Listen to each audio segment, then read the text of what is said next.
Muli, magandang hapon mga construction. Miyerkules ngayon, hindi ako nakapasok dahil may nilakad. Andito pala ako ngayon sa Pasig Palengke. Na kung saan, ito yung pinaka-trip mark dito. Kapag nakarating ka na sa Pasig Palengke, makikita mo itong building na ito. Ayan. Meron pa siyang antena sa taas. Yung pinaka lighthouse.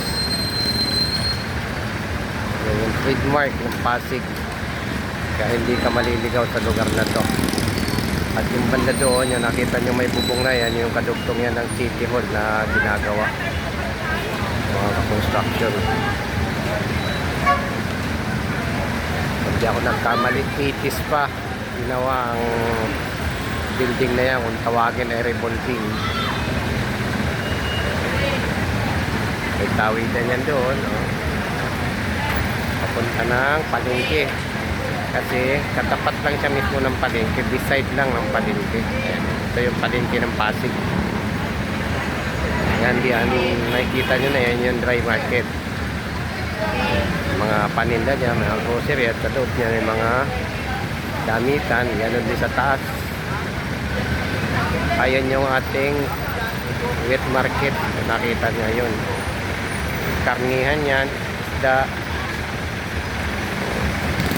Sa kaliwa niya, isda ang mga tinda. At doon sa dulo niyan ay yung gulayan, mga prutasan. Kung familiar kayo dito sa lugar na to, yung mga taga Pasig, alam nila yan. At kung ikaw naman ay napapadaan lang rito, dito tahimik yung mga nasa palengke rito. Wala rito mandrogas o shoplifter, kasi pag nahuli ka, automatic yun. Sa panahon yan dito ni Vico Soto, matino din yung mga tao rito talaga. Yung Mayor Vico Soto. Ayan, balikan natin muli yung ating lighthouse o pinaka-trademark dito sa Pasig, yung revolving building. Ayan mga ka-construction. Bali, galing pala ako ng NBI. Kumuha ako ng NBI. Kaya magja-January na, i-renew ako ng aking passport. Baka swertihin, ako ay ni-request na makarating ng Vanuatu ng aking kaibigan.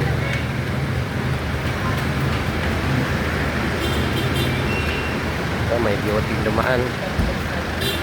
Kaya nga pala guys, kapag dumaan ito sa inyong mga wall, please subscribe sa aking YouTube channel, Ariel Vlog.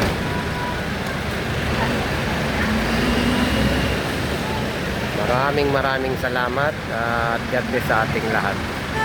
Hanggang sa muli. Bye bye.